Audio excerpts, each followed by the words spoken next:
Fernanda, ¿verdad? No, doctor.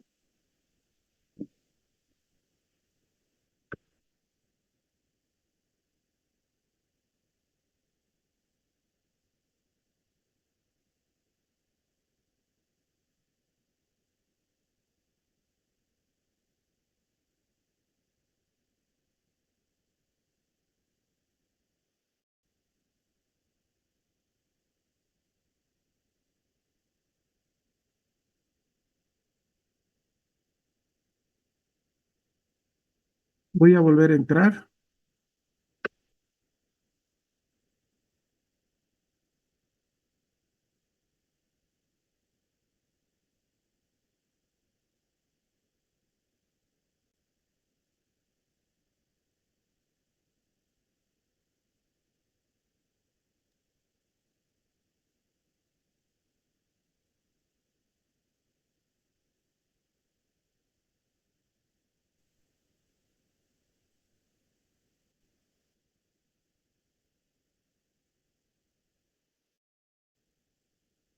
Ahora sí, Ahora sí, doctor.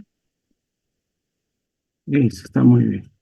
Vamos a hablar de síndromes de dolor generalizado y de acá vamos a hablar de lo que es la fibromialgia.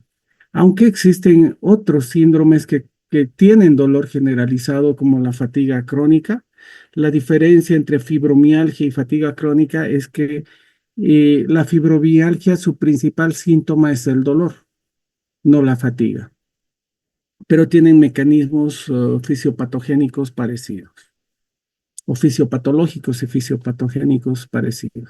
Miren, esta es una paciente que me tocó ver. En ese tiempo, la señora María Teresa tenía 35 años de edad, era gerente o subgerente de un banco acá muy conocido y tenía 3 años de dolor generalizado y tenía acroparestesias, o sea, los dedos le ardían, tenía esa sensación de hinchazón, de dolor, no era dolor propiamente, era como adormecimiento, tampoco tenía túnel del carpo, tenía mucha fatiga, o sea, la fatiga es el agotamiento físico sin haber hecho ninguna actividad, tenía disomnia y tenía alodinia. La disomnia es el sueño no reparador, así como más o menos tiene Fernanda. Duerme 8 horas, se levanta cansada. Duerme 10 más cansada todavía. Y la alodinia no es la hiperalgesia, es diferente. La alodinia es el dolor que se produce por estímulos que no son dolorosos. Alguna vez Fernanda me cuenta que cuando viene un viento por la espalda, le duele todo, o pasa el viento por los pies, un viento frío y hay dolor. Entonces, ese estímulo no debería producir dolor y produce dolor. Al examen físico tenía puntos fibromiálgicos positivos, pero cuando iba donde otros médicos, obviamente no le dolía, o sea, no le encontraban nada, le hacían examen físico de todo, túnel del carpo, le trataban de encontrar algo de fotosensibilidad, no tenía nada en absoluto. Y a esta paciente le habían hecho todo tipo de exámenes, electroencefalograma, electromiografía, le habían hecho resonancia de cerebro, resonancia de médula. Por suerte, todos los autoanticuerpos eran negativos. Probablemente si hubiera salido un antinuclear positivo, falso positivo, ya hubieran estado con inmunosupresión, pero por suerte para esta paciente todo, absolutamente todo era normal, ¿sí? Y el examen físico, lo único que uno tenía era en ese tiempo los puntos fibromiálgicos. Como vamos a ver, los puntos fibromiálgicos ya no están dentro de los criterios diagnósticos y de clasificación. Mire, la calidad de vida de los pacientes con fibromialgia es igual de mala que los pacientes con artritis reumatoide, o sea, la pasan igual de mal. Y esta es otra paciente, la señora Isabel, tenía 70 años, estaba casada, eh, se dedicaba a labores de casa y había fallecido uno de sus hijos unos 3 a 6 meses antes de que la viera.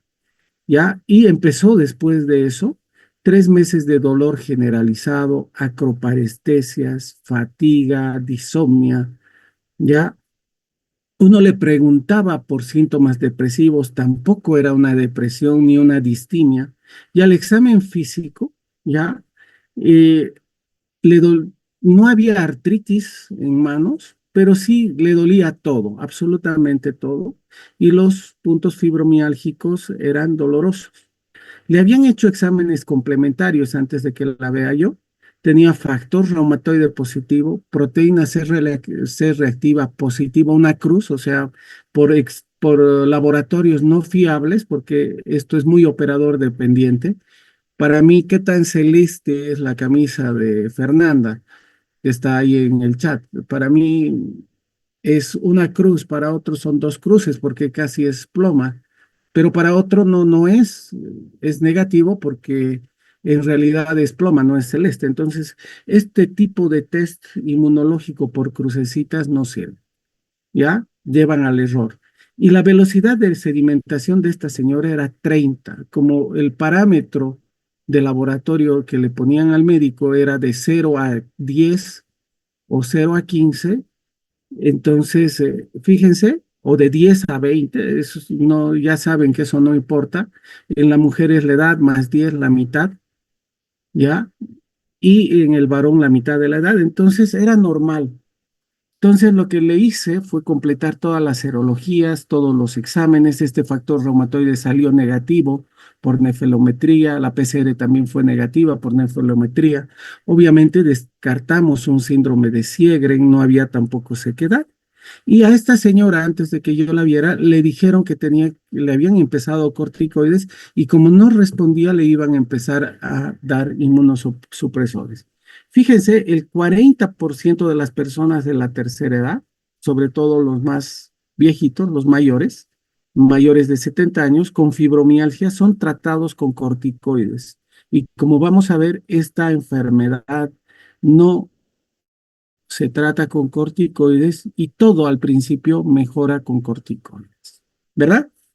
Y esta otra paciente, me acuerdo bien, la señora Marcela en ese tiempo tenía 40 años de edad, era muy jovencita para mis parámetros de esa época.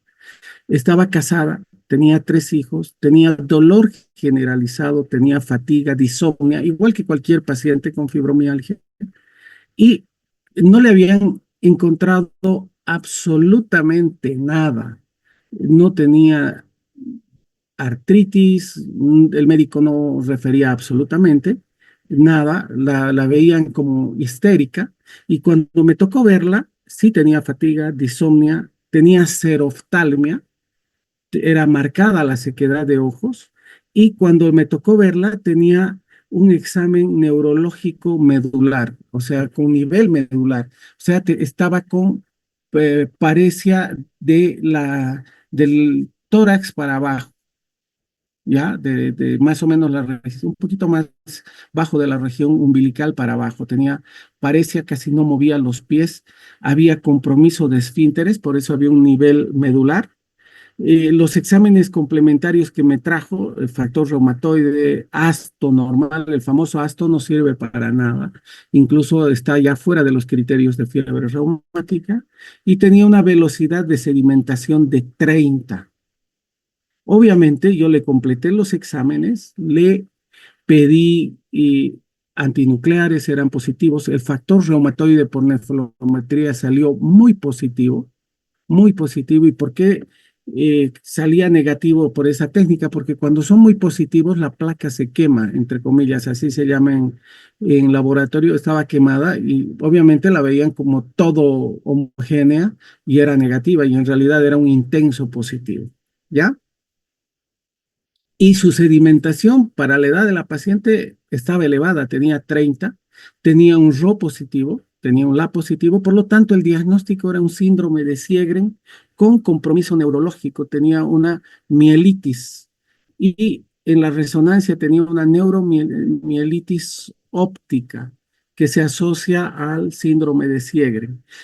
Y además, el 40% de los pacientes con enfermedades del tejido conectivo tienen además fibromialgia, hasta un 40%. Por lo tanto, muchas veces uno no debe tratar solo la enfermedad autoinmune inflamatoria sistémica, sino también tiene que ver si el dolor no se debe a una fibromialgia, porque se asocia mucho la fibromialgia con enfermedades del tejido conectivo. Fíjense, la fibromialgia está dentro de lo que llamamos síndromes de sensibilización central. ¿Y cuáles son esos síndromes de sensibilización central? La fatiga crónica, la fibromialgia, el intestino irritable, que antes llamábamos colon irritable, la migraña también es el síndrome eh, están dentro de las patologías de sensibilización central, la sensibilidad a alimentos. Esto es en gran parte a que muchos medicamentos que consumimos son transgénicos. En realidad no son alergias a alimentos, es una sensibilidad que produce molestias digestivas, algunas molestias en piel como rash, a veces picazón, y eso debido a que muchos de nuestros alimentos son transgénicos. El trigo milenario tiene 7 genes y eso está demostrado por el trigo que se ha encontrado en excavaciones chinas, en excavaciones egipcias. Ya, no chinas, el trigo no se ha encontrado en la China, es el arroz, ¿verdad? Pero el trigo egipcio tenía 7 genes y ahora tiene 42 genes. Entonces nosotros estamos sometidos a una carga antigénica, porque son antígenos muy grande que no estábamos acostumbrados. Milenariamente nos exponíamos a esos pocos genes. Ahora, al tener 42 genes, es más inmunogénica. Ya sensibilidad química múltiple, donde el ambiente produce una serie de sintomatologías, también puede tener fatiga y puede tener dolor, molestias generalizadas, ¿ya? Fíjense la importancia de la fibromialgia que le da el CDC, que es la que rige todo lo que son las enfermedades de todo tipo en Estados Unidos. El CDC pone en la lista, en los top 5 de enfermedades reumatológicas que producen problemas serios, en primer lugar a la artrosis o osteoartritis. En segundo lugar, antes que el lupus, la artritis reumatoide, la misma gota, a la fibromialgia. O sea, hay el doble de fibromiálgicos que pacientes con gota, artritis reumatoide y lupus. O sea, la fibromialgia es más que todas estas enfermedades juntas. Y como vamos a ver, produce discapacidad en algunos pacientes. Miren, viene a ser por el 10 a 20% del total de las consultas en reumatología. O sea, 1 o 2 de cada 10 pacientes que uno ve son pacientes fibromiálgicos. La prevalencia es del 2 al 3% de la población. Acá no tenemos estadísticas de cuánto viene a ser la consulta de reumatología y probablemente sea menos. ¿Ya? Porque vienen del segundo nivel ahora referidos. Antes me tocaba ver mucha fibromialgia, ahora ya no, pero como ahora el paciente tiene que estar medio muerto para llegar al reumatólogo del hospital público, entonces el paciente no puede llegar al reumatólogo. La prevalencia está entre el 2 a 3% de la población y la relación según sexo hay de 3 a 7 mujeres por un varón. La edad del diagnóstico, hay dos eh, etapas bastante importantes. Yo diría que en nuestro medio hay dos elevaciones, dos peaks en la incidencia de fibromialgia. Uno es el momento de la universidad, del ingreso a la universidad, es gente muy joven, ya. o gente que está en actividad laboral muy estresante, pero que son todavía muy jovencitos. Y el otro grupo es en la de los jubilados. Es por eso que ustedes ven un montón de gente todavía trabajando a los 70 años, porque no, a veces los jubilan, pierden el trabajo y hay otra elevación en la incidencia de fibromialgia. La edad es entre los 20 y 55 años, es lo más común, pero hay a veces muchachos de 13, 14 años con fibromialgia y realmente es muy difícil el manejo. Y la fibromialgia es la causa más común de dolor generalizado en las mujeres en especial. Fíjense, hay una agregación familiar. Familiares, la prevalencia en familiares de primer grado es del 6 al 4%, frente a la artritis reumatoide, donde hay un factor genético bien determinado, el epítopo con 1,1%, o sea, es bajísimo en relación a la agregación de la fibromialgia, ¿ya? O sea que por 10 pacientes, por 20 pacientes uno tiene casi un familiar con fibromialgia. Y hay el factor genético, se han encontrado de que el transportador de la serotonina, de la 5-hidroxitriptamina, está alterado en pacientes con fibromialgia, 31% versus al 16% que no tiene fibromialgia.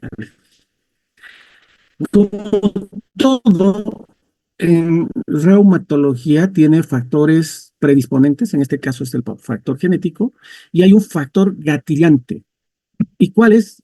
El dormir mal, el trauma físico, por ejemplo, si alguien tiene un accidente de tránsito, se cae, no sé, subiendo una montaña, el proceso inflamatorio crónico, como en una artritis reumatoide, va desencadenando la fibromialgia, pero en sí es el estrés crónico permanente que se ha determinado, es el estrés crónico permanente el que determina la fibromialgia. Por ejemplo, su compañera que acá está pasando clases, Fernanda, que ha sido este año la premiada en ver la clase, el conversar conmigo.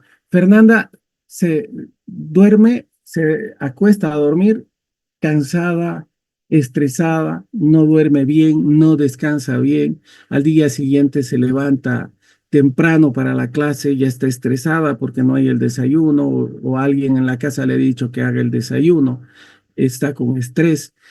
Tiene que ir a práctica de reumatología, no hay el auto porque su hermano se llevó el auto, tiene que ir en micro porque para taxi no le alcanza. El micro para a cada esquina, llega a práctica, el doctor está de mal humor, le llama la atención, peor todavía le dice que vaya a traer algo, la riña la enfermera. eh, Después en la tarde tiene otra práctica, no llega a tiempo. Y así día a día nosotros estamos en un estrés crónico permanente.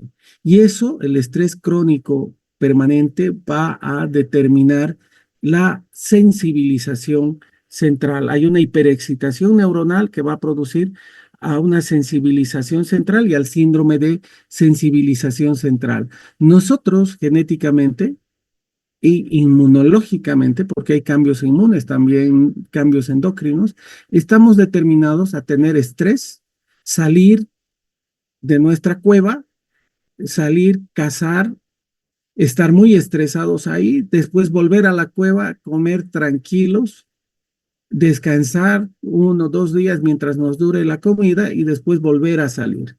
Ese estrés crónico permanente es el que va a determinar la aparición de produce una hiperexcitación neuronal, una sensibilización central y un síndrome de sensibilización central. Entonces, el fenómeno primario es la sensibilización central desencadenada por el estrés crónico permanente. ¿Ya? Hay otros fenómenos como vamos a ir viendo. Entonces, tenemos el factor genético predisponente, hay un factor gatillante que va a producir la sensibilización central, pero también hay una disfunción autonómica. Son pacientes que tienen una taquicardia a veces permanente, sin una causa aparente. Hay anomalías psicológicas como la depresión. Inicialmente se pensó que era la depresión la causa de la fibromialgia, pero como vamos a ver, muchos pacientes con fibromialgia y fibromialgia muy intensa no están deprimidos. Hay algunos que, un porcentaje grande que tiene trastornos en el sueño, pero no todos, o no es lo más importante. Y hay anomalías neuroendocrinas. Hay, como uno está estresado todo el tiempo, las hormonas del estrés están en un basal más alto. El basal es acá, normalmente debería estar acá abajo, pero está arriba, y la respuesta al estrés es muy bajita. Normalmente cuando uno se estresa debería tener un estrés altísimo o una respuesta alta una respuesta neuroendocrina alta al estrés y luego bajar al basal. Pero estos son pacientes que están crónicamente estresados con una basal alta y la respuesta al estrés es muy baja. ¿Ya? Igual en hormonas, en todo. ¿Y qué es la sensibilidad central? Es la anomalía que se presenta en todos los pacientes con los síndromes de sensibilidad central. Y es un aumento generalizado de la sensibilidad al dolor por por mal procesamiento nociceptivo. Hay un procesamiento anormal del dolor a nivel del sistema nervioso central. Inicialmente, esa, esa sensibilidad anormal se buscó en la parte periférica, en las terminaciones sensibles. Ya no se encontró. Se buscó también ese procesamiento anormal a nivel cerebral. Se ha encontrado en varios pacientes, pero no en todos. Pero donde sí se ha encontrado es en el asta posterior de la médula espinal. Ya, no se olviden que por atrás siempre duele. La puñalada por la espalda del amigo siempre duele por atrás, ¿no? Entonces no hay que dejar que a uno le den la puñalada por atrás. Entonces, sensibilidad cuerno posterior, por la espalda, ¿sí? Por atrás, el cuerno posterior. Entonces, acá se produce el estímulo, a uno le, le tocan cualquier parte del cuerpo, los puntos fibromiálgicos pueden ser. Este dolor pasa con una intensidad 2, porque no es una agresión, estímulo 2, una presión normal, un poco fuerte, y acá se amplifica, en la médula espinal se amplifica el dolor y pasa al cerebro como dolor intenso. Y el cerebro es, entre comillas, engañado. ¿Les queda claro qué es la sensibilización central? Entonces, el síndrome de la fibromialgia, en la fibromialgia se produce la sensibilización central crónica, ya esto es propio de la fibromialgia y en realidad la fibromialgia tiene más en común con las neuropatías que con las enfermedades autoinmunes inflamatorias sistémicas, aunque hay estudios en algunos pacientes ratones donde hay cambios inmunológicos como anticuerpos contra algunos componentes neuronales, en algunos hay aumentos de interleuquina 6, todavía no está establecido eso y no es en todos, pero la fibromialgia es un síndrome de sensibilización central crónica, que es más propio de los vista más por los neurólogos. Pero ¿por qué ve el reumatólogo fibromialgia? Porque el diagnóstico diferencial es muy complejo a veces y además porque muchas enfermedades autoinmunes, inflamatorias sistémicas, espondiloartritis, por tener un proceso inflamatorio continuo, un estrés permanente, desencadenan fibromialgia. ¿Sí? En estos pacientes, el primer dolor es más intenso y el segundo dolor, ¿ya? Es más intenso todavía. O sea, la respuesta al dolor, la sensibilidad al dolor está aumentada y la respuesta al segundo estímulo es todavía más intenso. A eso se llama sumación temporal. Aparte de la sumación temporal, esto es importante porque pacientes que hacen ejercicio intenso tienen una sumación temporal más intensa, ¿ya? Y además les produce, que se llama eh, mayor sensibilización central. Y fíjense, la pérdida del estímulo doloroso, el dolor desaparece mucho más rápido en pacientes sin fibromialgia, mientras que en los con fibromialgia el dolor permanece más tiempo. El paciente percibe el dolor más prolongado. En los pacientes con fibromialgia también, la sustancia P del líquido cefalorraquídeo está muy aumentada. Fíjense, todos estos estudios en diferentes partes del mundo demuestran que esta sustancia, un neurotransmisor del dolor en la médula espinal, está aumentada. ¿Ya? Entonces, el diagnóstico de la fibromialgia, ¿ya? Es clínico. Los síntomas, es muy difícil a veces hacer el diagnóstico de fibromialgia y las personas pasan por histéricas, como nuestra primera paciente. Y es difícil porque los síntomas son subjetivos. ¿Quién puede medir el dolor que tiene acá, no sé, Fernanda? Nadie. A ella, pero le duele en forma intensa. ¿Quién puede medir la fatiga, ese agotamiento físico sin hacer nada? Nadie puede medir. ¿Quién puede decir que ha dormido mal si es que la persona dormió 10, 12 horas? Pero oye, más bien has dormido tanto, ¿por qué te levantas con más sueño o como si no hubieras dormido, verdad? Los síntomas son subjetivos. No hay un laboratorio que nos diga esto es fibromialgia, más bien todos deben ser normales, por lo tanto el diagnóstico es más complejo. Se asocia a otras patologías reumatológicas, 40% a, que se llama a enfermedades reumatológicas, o sea, está ocasionado por la fibromialgia y qué está ocasionado por la artritis reumatoide. Entonces es a veces bien difícil diferenciar y hay una demora en el diagnóstico de 2 años. Y los pacientes en otros países han consultado por lo menos casi 4 médicos. Entonces, dentro de los criterios de fibromialgia está el dolor, que sí tiene que ser en el lado izquierdo, derecho del cuerpo, tiene que durar siempre más de 3 meses. A nadie le van a decir que tiene fibromialgia porque está cerca el examen de cirugía y le duele todo el cuerpo. Tiene que ser continuo más de 3 meses. Los puntos fibromiálgicos ya no se utilizan como dolor, ya no hay ese dolor generalizado como concepto de dolor, sino el dolor multisitio. Los criterios ACR del 2016 eliminan los puntos fibromiálgicos dolorosos, a pesar de que en el examen físico nos ayudan, definen como un trastorno multisíntomas. Ya no es solo el dolor el que toma en cuenta también la depresión, el colon irritable, ya es un grupo de molestias eh, ocasionadas por la sensibilización central, o sea, es un trastorno multisíntomas y define el dolor como multisitio, no solo el punto fibromiálgico doloroso.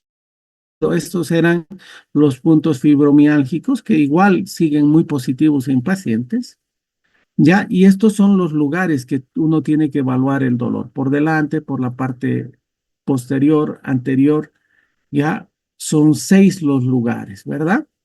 Y los síntomas acompañantes, prácticamente todos los pacientes tienen que tener fatiga y trastornos del sueño. Entonces, un paciente que tenga dolor generalizado multisitio, más fatiga y trastornos del sueño, eso es fibromialgia. Y siempre y cuando tenga todos los marcadores inflamatorios y todo el laboratorio normal. Si alguien tiene una anemia severa durante años, seguro va a tener fatiga, va a tener trastornos del sueño y va a tener dolor general. Ese paciente no es fibromiálgico, el dolor es por la anemia. Ya 70% tienen cefalea, puede ser de tipo migrañoso o tensional, puede tener trastornos digestivos, puede tener colon irritable con aumento de la frecuencia o con estreñimiento. Miren, las alteraciones del ánimo se presentan en un 70%. 30% el momento del diagnóstico y la mayoría va desarrollando síntomas de alteración en el ánimo luego del diagnóstico o luego de consultar con los médicos, porque estos pacientes la pasan realmente mal. Muchos de ellos no tienen el diagnóstico adecuado o el tratamiento adecuado, les empiezan esteroides que aumenta la ansiedad y posteriormente aumenta la aparición de síntomas depresivos, ¿verdad? Hay otros trastornos como la neblina mental. Son pacientes que no saben bien, no se concentran, son pacientes que pierden rápido la atención, están como en una nebulosa. Se produce la vejiga antes se llamaba vejiga irritable, ahora se llama vejiga hiperactiva. Si ustedes se acuerdan en los niñitos, dicen, doctor, profesor, profesor, o algún alumno, doctor, doctor, quiero ir al baño, y justo antes del examen están corriendo al baño. Eso es una vejiga hiperactiva o irritable. Pueden tener un reino, pero con capiloroscopía normal, pero no es intenso. Tiene acroparestesias, intolerancia al frío. Tienen, ¿qué se llama? Alodinia, sensación de hinchazón de las manos, ¿verdad? Entonces, ¿cuáles son las características y cómo uno hace la evaluación de un paciente con fibromialgia? La historia clínica tiene que tener dolor generalizado o multisitio, que tiene que estar más de 3 meses, tiene que haber fatiga y trastornos del sueño. ¿Sí? Puede tener otros dolores como cefalea, otros síntomas, cefalea, colon irritable, vejiga hiperactiva, etcétera, etcétera. En el examen físico uno encuentra la sensibilidad multisitio que les he mostrado. Hay ausencia de artritis, de inflamación, ¿ya? Y las pruebas del laboratorio, la velocidad de sedimentación, la PCR son normales, el hemograma es normal y todos los exámenes son normales. Y siempre en estos pacientes, en nuestro medio al menos, hay que ver función tiroidea, ¿ya? Entonces, ¿cómo uno hace el tratamiento? Primero, medidas generales, educación, examen físico, y uno tiene que tratar el dolor, ¿ya? Obviamente, si el paciente tiene colon irritable, mientras no arreglemos el colon, no vamos a mejorar al paciente. Si está deprimido, hay que tratar o utilizar medicamentos que ayuden con la depresión y el dolor. Si alguien tiene vejiga hiperactiva, hay que tratar la vejiga hiperactiva. Si hay cefalea, hay que tratar la cefalea, ¿verdad? Entonces, lo primero que uno tiene que hacer es educar al paciente con las medidas generales y decirle que es una enfermedad real, que no está loco, que no es problema de su mente, y que es una enfermedad orgánica con alteración en la percepción y en la transmisión del dolor. Eso ya los deja tranquilos a los pacientes porque creen que algunos que están mal o están locos. Luego, hay que hacerles entender que es una enfermedad benigna, no destructiva, no deformante, y de que ellos tienen que ayudar en el entendimiento o en la comprensión de que están enfermos y de que no les va a pasar nada, porque si el paciente no tiene un rol activo, no va a mejorar nunca. El ejercicio físico está indicado en el paciente fibromiálgico, pero tiene que ser por alguien que entiende de fibromialgia. No le van a poner a la viejita de 70 años al fisioterapeuta de la selección boliviana, va a salir partida en dos la pobre abuelita. Tiene que ser una indicación personalizada. Una persona que apenas se está moviendo no le van a poner a trotar. Y además el ejercicio tiene que ser progresivo, ¿ya? Tiene que empezar a caminar, a moverse, a hacer ejercicios suavitos de estiramiento y luego puede terminar trotando, haciendo yoga, doblándose en cuatro o que sea. Y después de otros tratamientos. Lo primero que uno tiene que tratar es el dolor, el sueño, etcétera, etcétera, y luego empezar poco a poco el ejercicio. Y el ejercicio nunca tiene que ser en la noche, porque el ejercicio nocturno aumenta la sensibilización central, hace que la persona no duerma. Muchos de ellos, para tratar de dormir, hacen el ejercicio en la noche y empeoran la fibromialgia, ¿ya? El ejercicio intenso además exacerba la sumación temporal. Eso está demostrado. Hay varios tratamientos, uno puede utilizar antiinflamatorios, analgésicos puros, uno puede actuar sobre la vía ascendente del dolor o la vía descendente del dolor. Fíjense todos los lugares donde uno puede bloquear el dolor. En realidad, cuando uno le muestran muchos lugares de acción de muchos medicamentos, significa que ninguno en realidad es bueno. ¿Ya? Entonces uno tiene que ir buscando cuál es la mejor medicación para el paciente. Se puede usar también analgésicos, aparte del paracetamol, del tipo opioide, ¿ya? Uno puede utilizar antidepresivos, pueden ser los tricíclicos, pero los duales tienen mejor respuesta, como el milnacipran, la duloxetina, ¿ya? Son antidepresivos que ayudan con la depresión y ayudan con el dolor. Y puede utilizar también neuromoduladores como la pregabalina, ¿sí? ¿Por qué? Porque ayuda a modular el paso del dolor. Entonces, la pregabalina es el neuromodulador indicado en estos pacientes. Sí, la calidad de vida de estos pacientes es mala, ¿sí? La pasan mal, a veces no pueden hacer cosas, pero ahí están estables. El diagnóstico precoz mejora la calidad de vida, ¿sí? Si uno hace un diagnóstico precoz y trata al paciente, mejora la calidad de vida. En realidad no interfiere con la vida diaria, o sea, la pasan muy mal, trabajan mal, les duele todo, pero siguen dando los exámenes, siguen asistiendo a la clase de reumatología, aunque la pasan re mal, ¿verdad? Y hasta en el 9% es causa de invalidez laboral. En España es causa de jubilación, por si acaso, la fibromialgia. O sea, si ustedes van, sacan papeles españoles y les dicen, me duele todo, ya no aguanto, terminan con jubilación. ¿Sí? Fíjense, la fibromialgia inicialmente no se la conocía, no se la trataba, ya igual que en el péndulo a través del tiempo, de no haber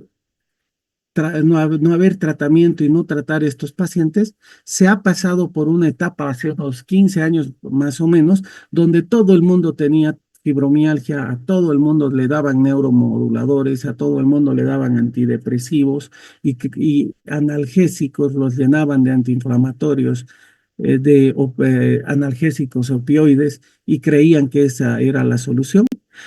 Y además se les pasaba el diagnóstico de otras enfermedades muy complejas. Por suerte, ahora el péndulo está yéndose hacia el más al centro. No hay tanta fibromialgia como creíamos. En algunos no es tan grave como parece. Y haciendo medidas generales, mejorando la calidad de vida, haciéndoles entender al paciente que no tienen nada grave, poniéndoles a un régimen de de washout o de un buen sueño, van mejorando con mucho menos medicación de la que antes incluso se utilizaba. ¿Ya? ¿Alguna pregunta, muchachos? Muchas gracias. ¿Alguna pregunta? Sí, doctor. Una cuestión, digamos, cuando hablamos de fibromialgia y cuando nos mencionan pacientes que tenían síntomas de otras enfermedades, en estos pacientes se puede considerar que son overlapping, entonces en ellos se tiene que hacer un diagnóstico diferencial o tratamos ambas enfermedades al mismo Siempre tiempo. hay que tratar las dos cosas, porque si el paciente tiene una artritis reumatoide, está con dolor de todo el cuerpo y además está con artritis, mientras no trates la artritis va a seguir doliéndole el alma. Ajá. Entonces, tienes que tratar el dolor de la fibromialgia con neuromoduladores. A veces pasó la artritis, el paciente ya no está con artritis, está bien de la artritis, pero sigue teniendo dolor y muchos pacientes son tratados con más inmunosupresor o más corticoide, tratando de mejorar el dolor, que no va a mejorar con corticoides, no va a mejorar con inmunosupresión, va a mejorar con un neuromodulador. Ahora, no todo paciente con fibromialgia, o perdón, con enfermedad reumatológica, artritis reumatoide, lupus, va a necesitar neuromoduladores, ¿sí? Hay algún colega que diagnostica en forma correcta cualquier tipo de enfermedad reumatológica y les está agregando un neuromodulador como parte del tratamiento, pero no es lo adecuado. Hay que ver cuál tiene fibromialgia, cuál tiene sensibilización central para utilizar el medicamento adecuado, además del tratamiento antirreumático. Listo, muchachos, muchas gracias. Nos vemos en un ratito. Hasta luego, doctor. Que les vaya bien. Hasta luego, doctor. Hasta luego.